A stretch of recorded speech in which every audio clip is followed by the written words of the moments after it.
So I'd also like to welcome His Excellency Mr. Ünal Çevikos. He's the Ambassador of Turkey, who's very much supportive of our efforts today for this event.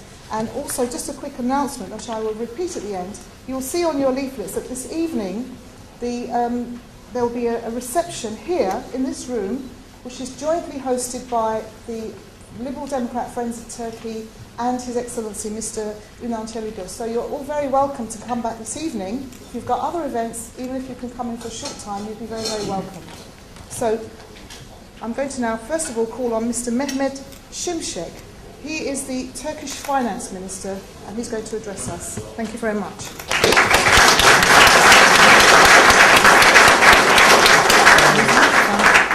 Everyone who helped organize this event, in particular today's Zaman, and of course happy to be here.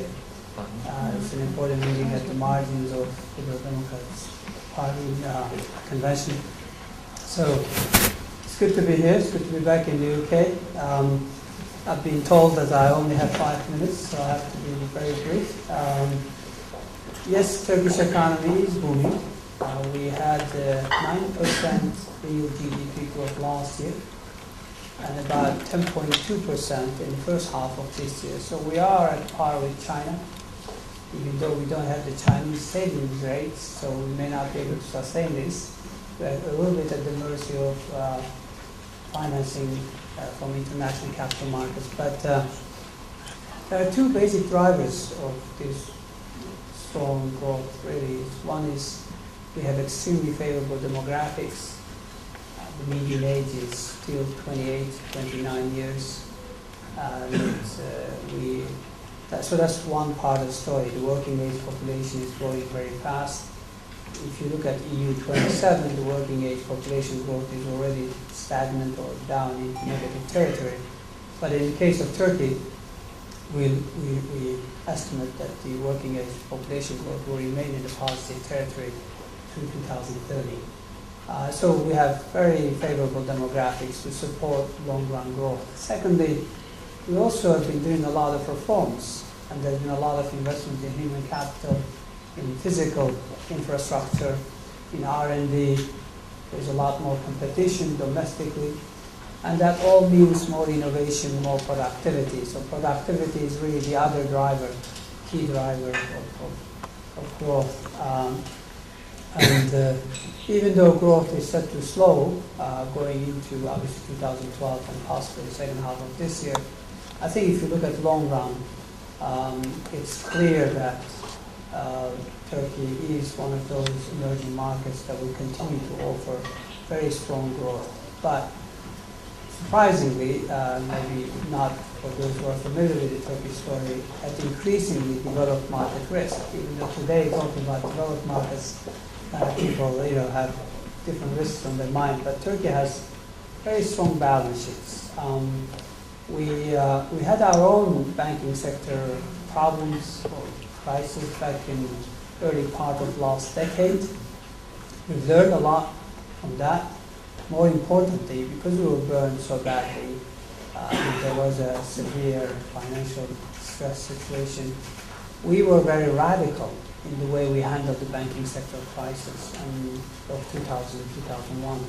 We liquidated almost 24 banks, and we introduced very strong regulations, but also a supervisory regime.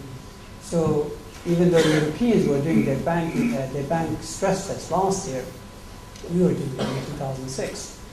Europeans and globally last year there was introduction of new rules and regulations about requiring banks to have more capital per unit of risk they take. We were actually doing that in 2004. We introduced general provisions. So banking sector is rock solid, well capitalized, highly profitable, good asset quality, and supportive of the economy.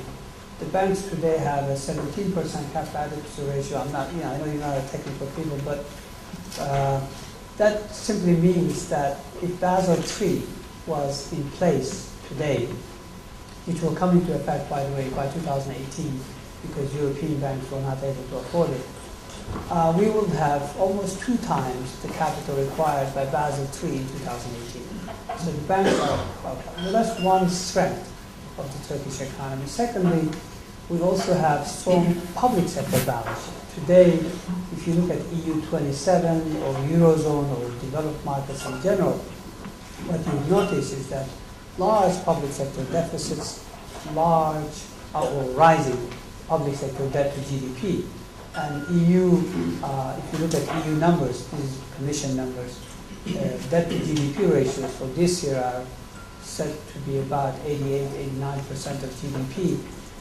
But in the case of Turkey, debt to GDP ratio is about 40% and trending down below 40%. So we are in good shape in that sense as well. In the first 8 months of this year, we have a surplus in our budget, even though we will end up with some deficit in the latter part of the year. We are putting a lot more money than we used to in our education infrastructure and, as I said, R&D. And in fact, beyond budgetary appropriations like this year, we're going to be spending maybe an extra, $10 billion simply on this type of, really areas that we consider to be essential to our long-run growth. So, household balance sheet is also in good shape in the sense that household debt to GDP ratio as of end of last year was about 17%. In EU 27, it's about 59%. As of end of 2009, I was making 2010 number. So, bottom line is, if you look at very basic balances, public sector finances are in good shape. Household finance are in good shape, leverage is low, banking sector is in good shape. Well, is it all that rosy? No, it's not. We do have some structural problems. We do have a large current account deficit, which tells you that we need to move up the value chain in terms of our manufacturing. It tells you that we need to boost our savings rate. So we do have macro rough spots, that ultimately will constrain our growth. But demographics, productivity is certainly the 2 long-run indicators, variables. And so we do also, I don't have time, but if you look at Turkish experience of the past 10 years, actually there are quite a few lessons for current EU countries on the periphery that are suffering. Really, in 2009, I was here for G20 summit. In fact, we presented a paper to our colleagues at G20 and telling them about our own experience of handling of banking sector fiscal adjustment and how moving back from the brink, we were on the brink in Turkey literally, without the support from funds, it would have been very difficult. So we do have a good experience in that sense for those who are interested. I guess my time is over, no?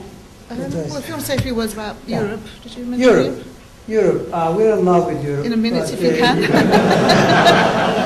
But they keep telling us that we are not loved, we're not wanted. So what can I say? We waited in the ante room for some 40 years before we were actually allowed to the table to discuss accession. Unfortunately, the politics of enlargement has not been very favorable for some understandable reasons, because EU has a lot on its plate, and global economic crisis, Dutch no, etc., institutional issues. But I think that's really misses the point. The point is, a lot of people talk about China, significance of India, China, Brazil, and Russia. Really, right at the immediate sort of neighborhood. Europe has Turkey. And Turkey is not going to be a liability. Turkey is an asset. We will actually help ease European problems over the next 40, 50 years, not add to the problems that they already have. Turkey certainly would be, we would help make Europe a more significant economic player globally. No question about that, because if you look at 2050, if you look at all the analysis, they suggest that European Union as a whole will lose a lot of ground in terms of their share of global GDP to emerging markets. while US will maintain its share. So the biggest loser is going to be EU and Japan, biggest losers. So if EU really wants to remain significant in that sense, they need Turkey on board. Secondly, if we're genuinely interested in dialogue of civilizations, alliance of civilization, Islam and West and all sorts of issues that today actually raised all sorts of question marks on the environment and about the future, you need Turkey. Turkey is a great example that you can be Muslim, but at the same time you can be democratic, secular, and even be prosperous like that. So you can have an open society, because we have boosted our per capita GDP from about $3,400 to about just over $10,000 within a decade. So with good policies and good politics, you can do it. And I think that's why, if you look at our immediate neighborhood, you can lecture them. But the best way is that if they cross the border and say, yeah, for Turks are Muslim, but look, they're very different. And how? How come? They're way ahead, and how come? So it is a very simple stuff. And I think that's the best way for Europe and West in general to actually create an environment that is more sustainable between West and East. And thirdly, we are key to global energy supply security, because almost 70% of global energy supplies are east and northeast of Turkey. And Turkey, in that sense, is a very important country. We have very strong links with Central Asia, with Middle East, with Africa, historic links, linguistic, religious, cultural. And if Europe is genuinely interested in becoming a bigger global, let's say have a bigger voice in global affairs in these neighborhoods, when I talk about Middle East, Africa, or Central Asia, again, Turkey could really help. And Turkey is a big market. We're the 6th largest economy in Europe. All the international, global studies suggest that we could be in the top 3 by 2040, 2050. Globally, we are top 16. We're the 16th largest economy. We could be in the top 10 if we continue to do the right things. And even in that sense. So, really, in a summary, we're here. We are certainly look at Europe for inspiration to enhance our democracy, standards of our democracy, to build stronger institutions, better governance. So we can't see that. We can't seek help elsewhere, because Europe is the place to look up. But at the same time, we're hoping that European leaders will stop focusing on their domestic issues when it comes to Turkey and play politics with Turkey. I think we're very grateful to UK. United Kingdom has been really very visionary. And it's not only the Labour or the Conservatives, it's really all the parties, Liberal Democrats, Labour and Conservative. Consistently, they've supported Turkish story, they've seen the Turkey's strategic importance, and they all support Turkey EU accession. And I think if we could get that type of constructive approach, which in my view is also in the interest of Europe and the interest of Turkey and the interest of broader world, then the transformation in Turkey would be a lot faster, and I think it would be both beneficial for Turkey as well as the European Union. Sorry if I spoke a bit more than what I was given. Thank you very much, and I'm happy to answer anything.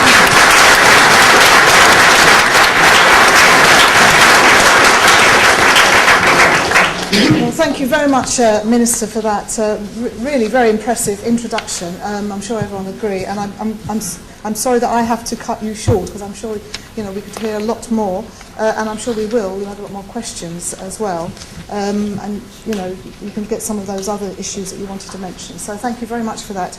Now I'm going to introduce Lord McNally, Tom McNally, who's the Minister of State in the Justice Ministry, and is also the leader of the Liberal Democrats in the House of Lords, and is my boss.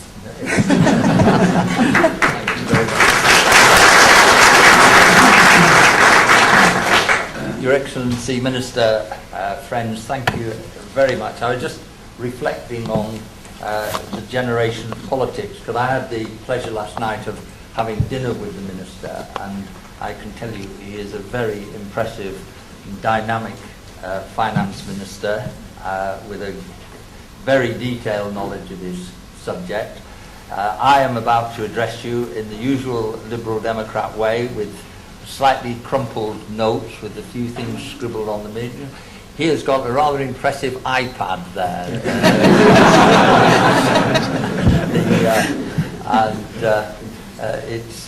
But one of the things we both agreed is that, in a way, Britain and Turkey are natural allies. We are at opposite ends of Europe, and therefore look outwards naturally. But we are also two countries with a long, deep history and culture, and with a long tradition, and yet also a very modern country. I went the other day to have a look at our Olympic Park, and anybody that hasn't been there, it is a great feeling, a feel-good factor of seeing amazing design, terrific construction, and a sign of the other Britain beyond beef eaters and shortbread biscuits and the other image we give to the world. We are a modern, high-tech country, and Turkey, I believe, is a natural partner. The Minister rightly pointed out that Turkey's geography makes it important. The Western Balkans, the wider Middle East, Central Asia, Turkey is right at the very heart of some of the most volatile but some of the most important regions in the world. And a prosperous, stable Turkey has got a great onus, a great responsibility for helping to promote stability in that region.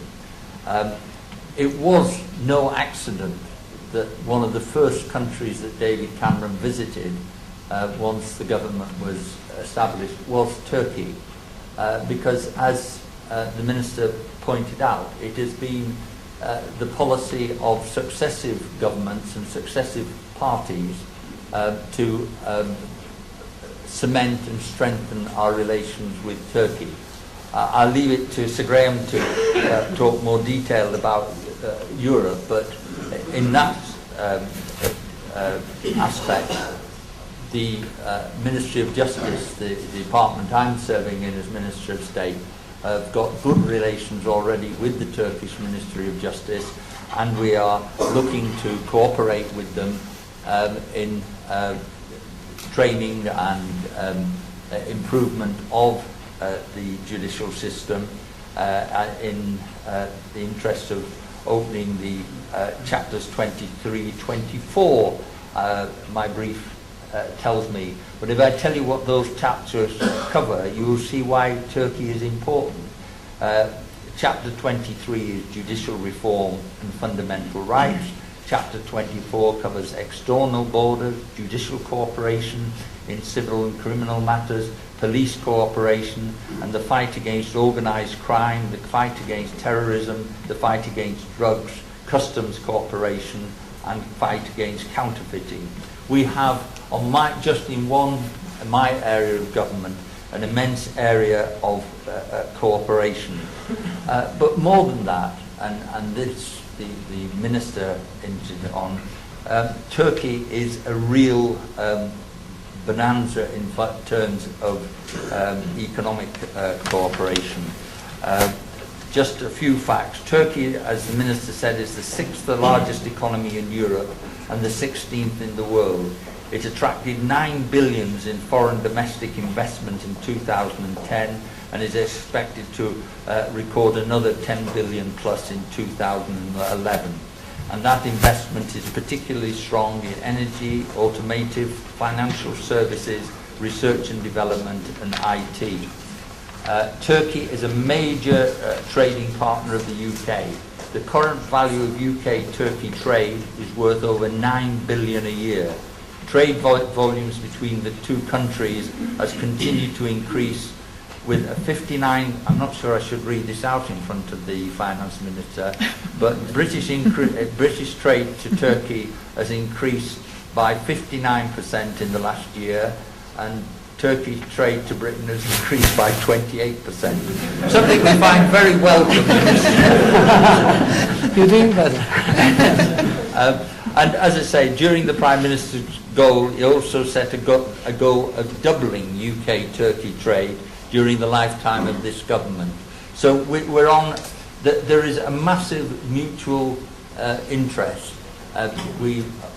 Turkey, as Minister said, is ahead of the curve in that they have come through the world economic storm faster and in better shape than we are at the moment. But we are heading in that direction, and we will be a good and strong trading partner. One other thing that came out of our dinner last night, which the Minister didn't mention, but I think I might pass on to Danny Alexander and to Vince Cable. He said during their banking crisis, one of the measures they took was to make chairmen of banks directly responsible for all their assets if their bank went bust. I think in the British banking system that might also concentrate minds a little.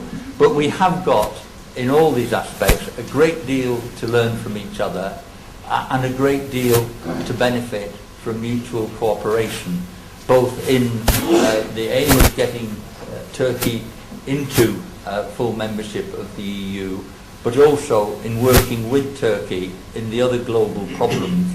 And I am particularly pleased that the Minister has visited. It is a great honour and a great pleasure. I know he's going on to a further meeting in government meeting in Germany tomorrow, so it is another sign of his dynamism and energy that he's managed to fit in this visit. And can I also pay tribute to Zaman? I was a fan, I've been receiving it for about a year now, and I was a fan of Zaman before they put a photograph of me on their front page. They now join the Blackpool Evening Gazette as the only two newspapers that have ever done that.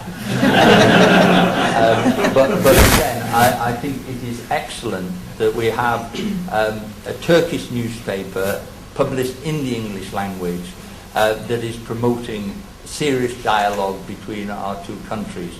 So thank you, Minister, for your attendance and contribution. Thank you, Mr. Editor, and also Ambassador, we are deeply privileged by your visit as well. Thank you very much.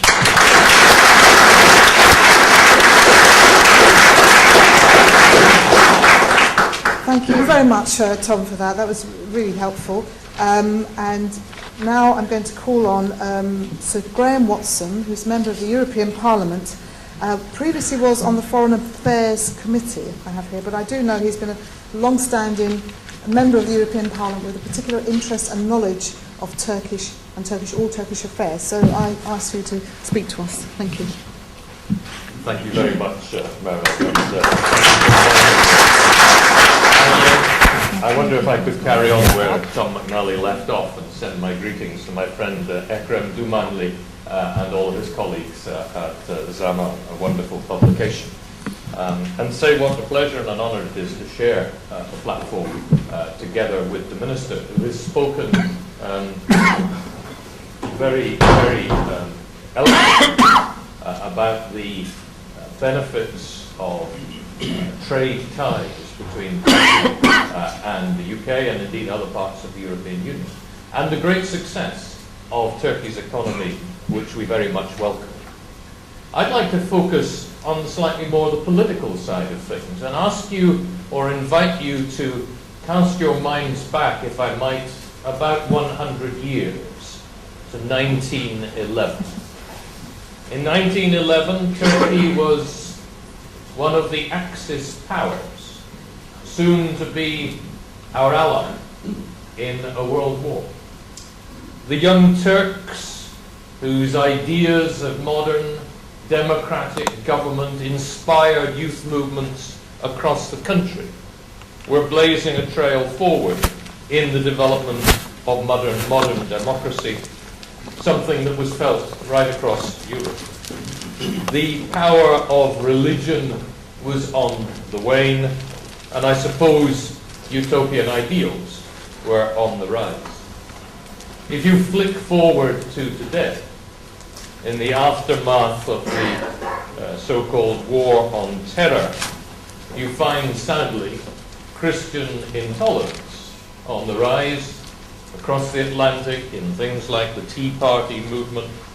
You find Catholic opposition to migration and to links with people of other faiths causing problems across Europe. And you find the spores of Islamic radical intolerance in Iran sowing their seeds across many lands. The outlook is not propitious, and that is all the more reason why we need to meet to discuss how much we have in common and how much we need to achieve together. Turkey remains a secular country. Its investment in its children and its infrastructure has made it an economic powerhouse. It is a force for justice right across the Near and the Middle East, as Mr. Erdogan's visit to Arab countries has shown us just this past week, and Turkey's position on Palestine shows. Since 1963, it has sought membership of the European Union. In 1999, it entered a customs union with the European Union. In 2005, I am proud to say, under the United Kingdom's presidency of the European Union, negotiations for Turkish accession were open. Sadly, those negotiations today appear stalled as anti-Islamic sentiment grows in France and Germany and Austria and some other countries. Frankly, I think it's all a bit of a nonsense. It hangs around symbols. People talk about how terrible wearing a headscarf is. Well, I don't consider myself particularly old, but I can remember my mother in Scotland wearing a headscarf on many occasions during my childhood, and I can tell you that my Italian mother-in-law still does.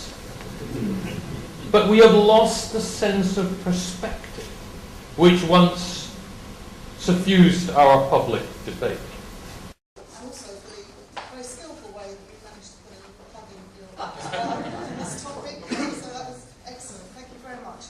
And now it's my great pleasure to call on Dr. Bülent Keneş, who's the editor-in-chief of today's Zaman.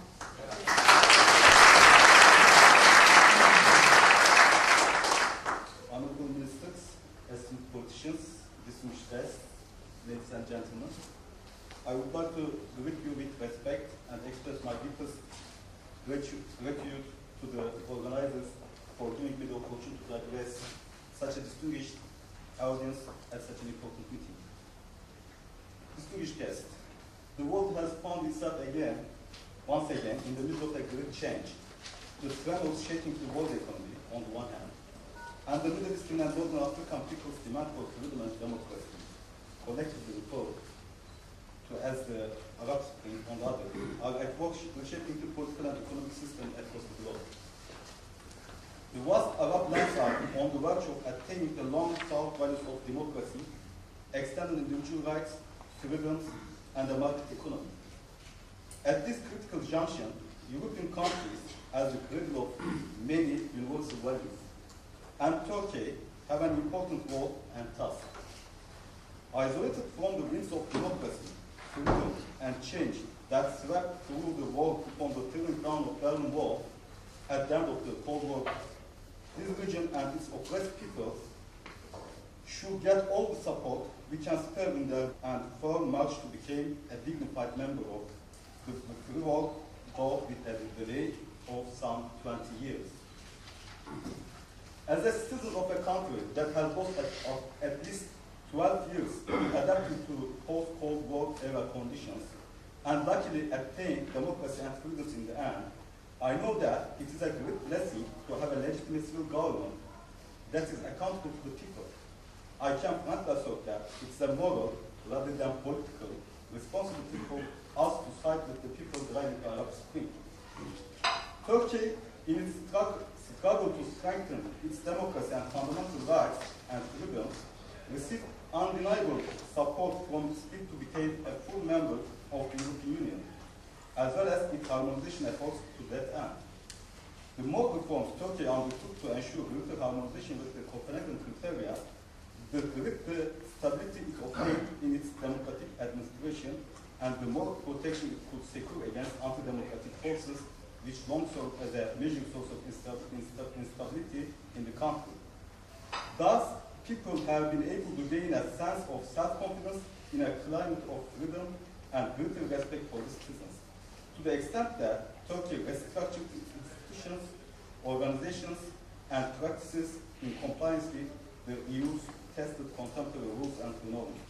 The sphere of individual freedom expanded, which in turn provided a favorable environment for the economy to bring one record after another, as Mr. Minister mentioned.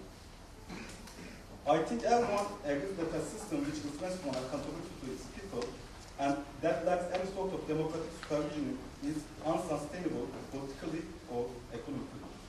Such administration will inevitably lead to massive corruption, bribery, and deceit.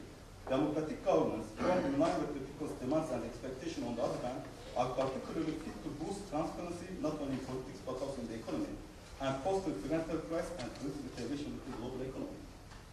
I can certainly assert that in foreign trade and economy, Turkey is applied working to a vast of democratic practices it has been implementing in politics and social life through the 2000s. It is no coincidence that the more advanced its democracy becomes, the more effective Turkey's diplomatic moves in the international arena, and the higher the rates of growth its economy can sustain. Here, I would like to note that a Turkish spring has been and continues to be experienced thanks to the EU harmonization process. Being a more silent and a slow-motion revolution than the Arab Spring, the Turkish spring is still making its progress without losing any of its transformative effect. Distinguished guests, I believe that the experience Turkey has gained in its reform and democratization process, which is characterized with a difficult struggle against anti-democratic powers and established military tutelage and Ergenekon-like dictator networks and juntas, can serve as a source of inspiration and reference, or be taken as a role model for the Muslim countries of the Middle East and North Africa. Indeed, Turkey has a greater capacity and opportunity than European countries to convey the values, norms, and standards it has been transferred from the EU for more than 10 years to the people in the region who are now heading toward new and right horizons with the Arab Spring. Turkey has frequently emerged as a little bridge between the East and the West, and between the South and the North, and played a significant role in the dialogue between religions and civilizations. In this context, I would like to underline the fact that Turkey has a unique position in conveying universally accepted democratic norms and values to Muslim countries and countries which need and demand them the most. As a country that offers the best example of the peaceful coexistence between Islam and democracy and the universal principle of secularism, between beliefs and the freedoms, between integration with the world and preserving local values, between fair competition and efficient cooperation, Turkey will secure the support it deserves from Europe and particularly from the UK for its role as a carrier of EU norms and standards to the Middle East and North Africa. I hope we agree that Turkey should be marked not as a rival, but as a partner that must be backed in the rebuilding of the Arab nations to allow for the introduction of democracy and fundamental rights and freedoms and political integration with the global economy. I again would like to thank you for giving me the opportunity to speak in this excellent atmosphere, and I wish you all thank you very much. Thank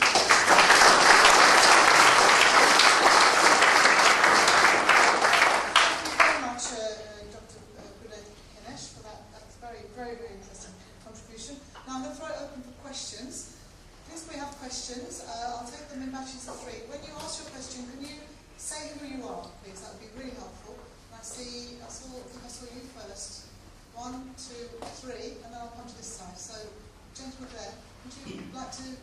Yes, you.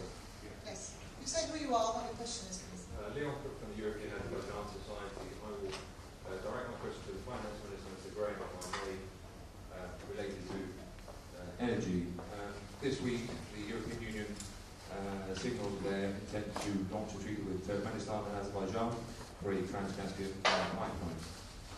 Finance Minister, would you comment therefore would that change the perspective of the ongoing negotiations between Turkey and Azerbaijan related to gas prices? And so Graham, do you think therefore that has a knock-on effect, or this is yet another sign by the European Union of their intent to push for Nabucco and the Southern Corridor pipeline? Thank you. And Yeah, thanks. Steve Coleman from Bristol. I think most of us in this room probably do welcome, would welcome Turkey joining the EU, and not necessarily for economic reasons, because I mean, the experience to date is that from Portugal to Poland, then countries that have been military dictatorships, being in the EU, I think has helped strengthen and enshrine democracy. But as Sir Graham Watson pointed out, one of the obstacles at the moment is Cyprus.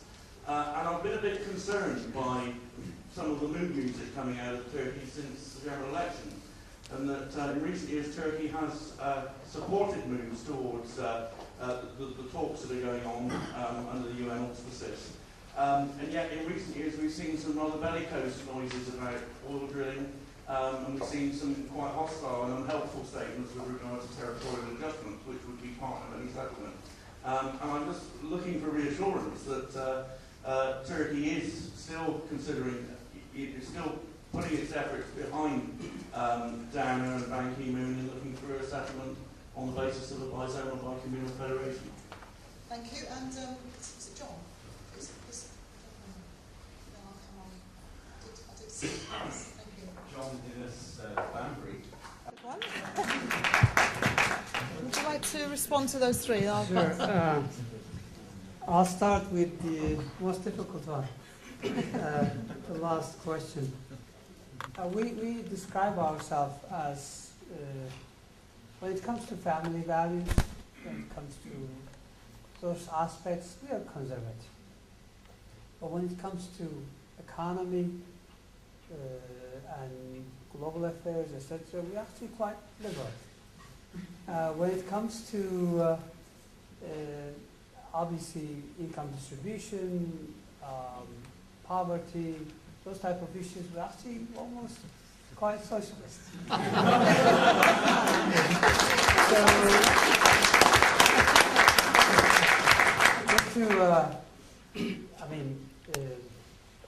There has been a great economic success and fair bit of transformation, but certainly, as I said, we still have a fair bit of our population that is disadvantaged. So that's why we're actually allocating so much more resources. So to be honest with you, we have common features with many of the parties. And as I said, of course, today I'm really delighted to be with such valiant, such distinguished Liberal Democrat politicians. And we're very grateful for this platform. Very grateful to be here. But also, most importantly, I think UK is lucky to have such visionary politicians and leaders. I'm not saying it simply because I'm here among my British friends. It really is when it comes to global affairs, when it comes to looking sort of 50 years ahead, 100 years ahead. I think this has been typical advantage that Britain has had, and it's good to see that's continuing. Now, as far as the new constitution is concerned, Turkey does need a new constitution. The last constitution, unfortunately, was written following a military coup. We've changed it a fair bit. We've really made Turkey a lot more democratic, a lot more open. We've introduced a lot of amendments. But Turkey deserves a simpler and, as I said, a more democratic constitution. And I think a constitution that people will say, yes, I have something that belongs to me, something that represents me. And so it needs to be simply a reflection of people's aspiration. So we're going to do that, but we don't have the majority to change the constitution. We have a majority in the parliament, but we don't have two-thirds qualified majority.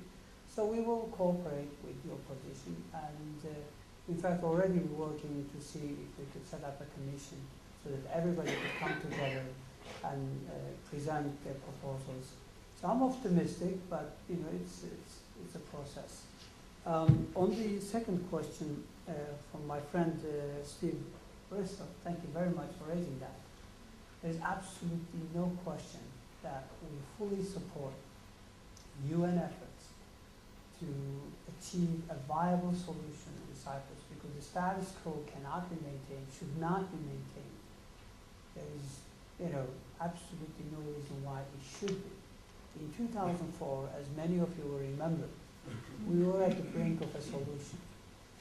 Both EU and Turkey, and even Greece, they supported the UN initiative.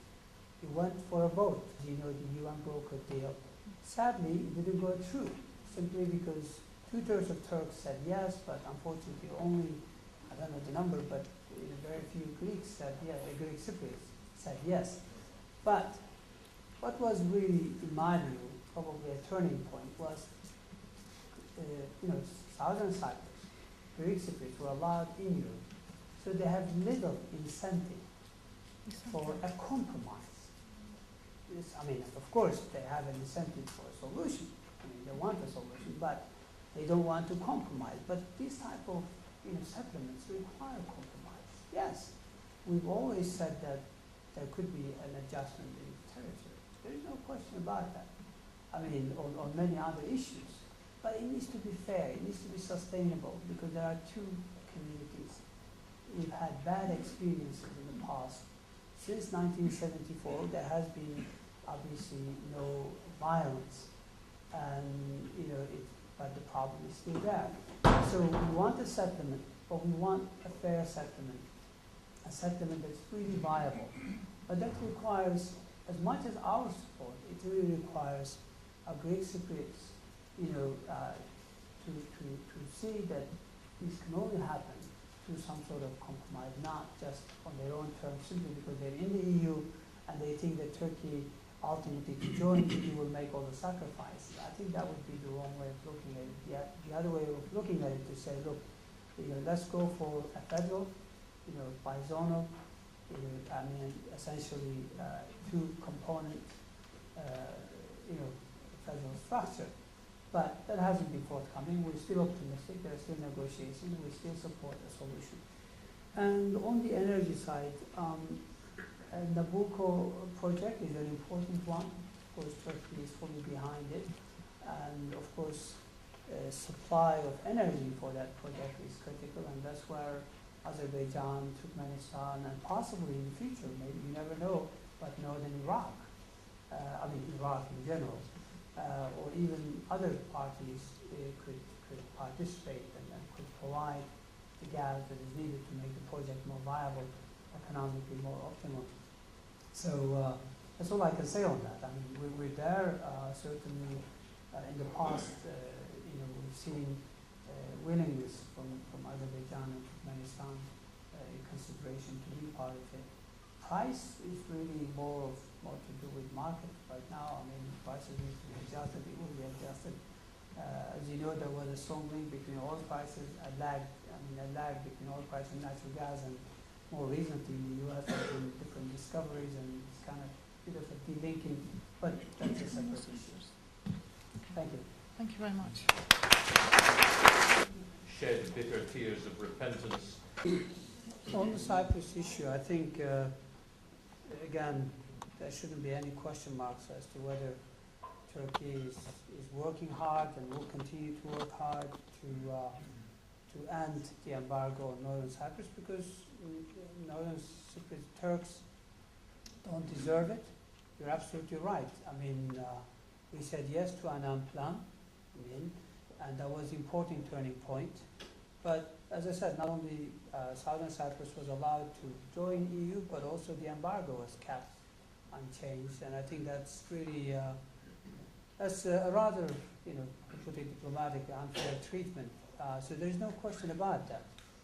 That remains our priority. We continue to provide full support, but also we continue to work globally to see if we can get that changed. But that's so far hasn't been the case. Secondly, you're absolutely right. The settlement has to be fair, and Turkish Cypriots have to be comfortable with it. Any settlement, they have to sign that settlement off, and that's why our Greek Cypriot friends should know that simply banking on Turkish aspirations of joining EU would facilitate the change. That's not a realistic one, because we would never support or push for an agreement that is not acceptable to the Turkish Cypriots living there. So we're not going to impose any settlement. There's no, again, there should be absolutely no fears of that sort. Now on why the EU won't allow Turkey in, there were actually quite a few issues that you raised. My friend, Graham, obviously, he made it very clear. I think it's really all about fears. It's about suspicions. It's not about realistic assessments. It's not about well-thought analysis of what Turkey brings to the table, what Turkey is about. A lot of perceptions of Turkey dates back a few decades. But the reality has moved so much, has changed so much. More importantly, I'm sure that Turkey 10 years from now will not be Turkey today. And I'm convinced that with good politics and good policies, which are in place and likely to be so, Turkey will move forward, way forward. We have a very progressive agenda, and so I don't really see why we can't meet on global values, on values that are so important, still maintaining our personal national identities, but meeting on values beyond economics. And this is what it's all about. It's very unfortunate that the likes of France or certain circles in Germany or elsewhere are really using this issue as if it's a domestic political issue. On the democratic control of military, Turkey has made significant progress, and you've seen from recent events also changes in the constitution. And I think more importantly, no institution now in Turkey is outside of audits, public or the parliamentary audit and parliamentary scrutiny and governmental essentially control. It's people will that is now really prevailing. That hasn't been so. And yes, we've had issues, and I can't claim that we are perfect. We're not, but there's been a lot of progress, and the progress is there to be sustained. So I'm very optimistic. And yes, I think we should not look at Middle East, North Africa with a colonial perspective. I think we should really help these countries. It's not, there's always a lot of resistance, but once even the change comes in, managing that is quite difficult, and making sure that actually it is successful is a whole different, ball game. And that's why I think it's very important that we all, Britain, Turkey, all other parties, really help these countries with a view of creating a more stable, more democratic, more prosperous region, and of course that would help the rest of the world. And I assume I covered most of the issues. I think you did. Thank you. I think you did very well. Thank you.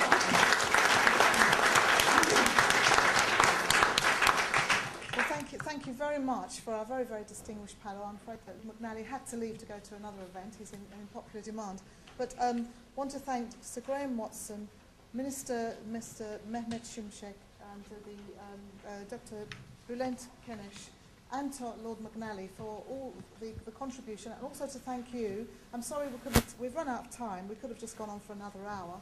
But I hope you'll agree that we've had a very, very good discussion and debate that really has touched on some of the key issues that are facing Turkey, some of the challenges. There are far more, but I think we're going to carry on. This is the sort of debate that we need to have to carry on opening up the challenge that we have, changing, as Minister said, the perception. There is a real perception in this country, in the wider European family, of fear rather than actually the reality of Turkey's role in the EU, and I think we need to keep that debate going. So I'd like you all to thank our distinguished panel very much. If we could all say thank you. And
debate, we had Lord McNally and also Sir Graham Watson and the editor-in-chief of Zaman newspaper, today's Zaman newspaper, who have very kindly supported and been sponsoring this event and the one at lunchtime. So we've had a bit of a Turkish day in Birmingham in the Liberal Democrat Conference. And so thank you all for coming along.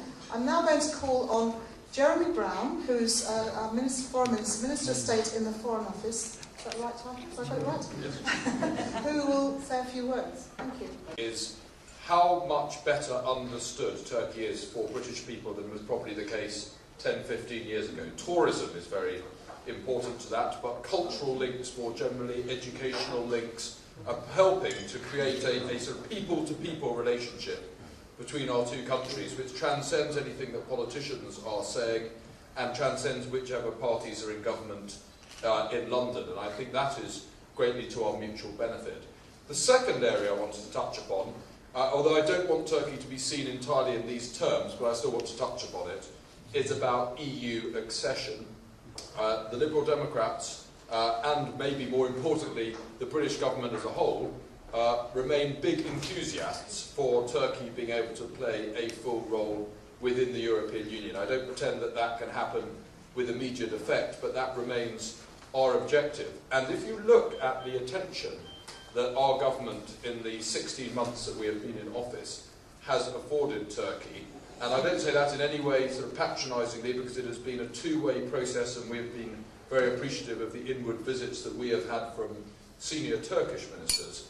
But Turkey has been given a very high status by the new British government, including the Prime Minister visiting himself. And that reflects the consensus that exists within our coalition in both the Liberal Democrat parties and the Conservative Party about the role that we want Turkey to play within Europe and in terms of the bilateral relationship between Turkey and Britain. And the final point I wanted to encourage you to reflect upon, I suppose, is that very big and profound changes are quickly. People always talk about China. China, of course, is the biggest example of that phenomenon. Yeah. But it's certainly not the only example. There are many, many examples in Asia, in Latin America, but as good example as any is Turkey. The rise of Turkey economically, the opportunities for greater living standards, greater opportunities to travel that exist now for Turkish people and will only magnify in time as Turkey becomes a more and more central player, not just on the European stage, but on the world stage, means there's never been a more exciting time to be a Turk. If I was speaking to a group of, Turkish school children or something, I'd say, this is so exciting. The opportunities that you have compared to your parents or your grandparents' generation are huge, and I would encourage you to seize them. So for all of those reasons, Turkey is looming large in the consciousness of the British Foreign Office and the British government as a whole. I'm delighted that Vince Cable, the British Business Secretary, but also, of course, a very important member of the Liberal Democrat ministerial team in the Cabinet, is visiting Turkey in a few days' time. That is building on an overall process of engagement between our two countries, which we are very committed to, that partnership, and we want to make sure that it only flourishes even more in the years ahead. So thank you for organising the reception, thank you for inviting me along, and I hope you all have a very good evening. Which have been underlined by the Minister are exactly the same in our look to our partnership and to our bilateral relations. I would simply focus on a couple of numbers so that I can give you an idea about the development of Turkish-British relations, starting from politics, of course. Mr. Minister, you have mentioned that the Business Secretary, Mr. Vince Cable, will be paying a visit to Turkey soon. But I have to underline that Her Majesty the Queen visited in 2008 Turkey, and my President is going to be on a state visit in November this year. This is a very important state visit, probably in the last 30 years. It is an exceptionally important one, which is happening from Turkey to the United Kingdom. These kinds of exchanges, of course, increase the political cooperation between our countries and increases also the partnership relations between our countries. As far as our economic relations is concerned, more and more British businessmen are interested in investing in Turkey, and vice versa. The Turkish businessmen are also coming to the United Kingdom, and they're also investing here. The latest figures of volume of trade shows that in 2010 we had a bilateral volume of trade which is about $12 billion US. And in the first quarter of this year, there's a trend of 30% increase in that. So probably by the end of this year, we will have a record volume of trade between our countries. Mr. Minister, you mentioned the increasing number of British tourists visiting Turkey. I have to underline that in 2010, the British tourists visiting Turkey was 2.8 million. And this year, again, the number is increasing. That puts Britain in the number 3 ranking of tourists visiting Turkey. There are about 35,000 UK citizens who own property in Turkey, so maybe that could be an inspiration for the others. And I presume more and more Liberal Democrats will be interested in buying property in Turkey as well. And finally, I also would like to underline that during the visit of the Prime Minister David Cameron to Turkey last July, Turkey and the United Kingdom have signed a strategic cooperation agreement, and this is also enhancing our bilateral relations. So, in general, I think these are the figures which proves that we have an excellent bilateral relationship, which is growing, which is increasing, and this partnership is something that we all value. Oh my, and what an ambassador could wish more. Thank you very much for being together with us tonight, and thank you for coming.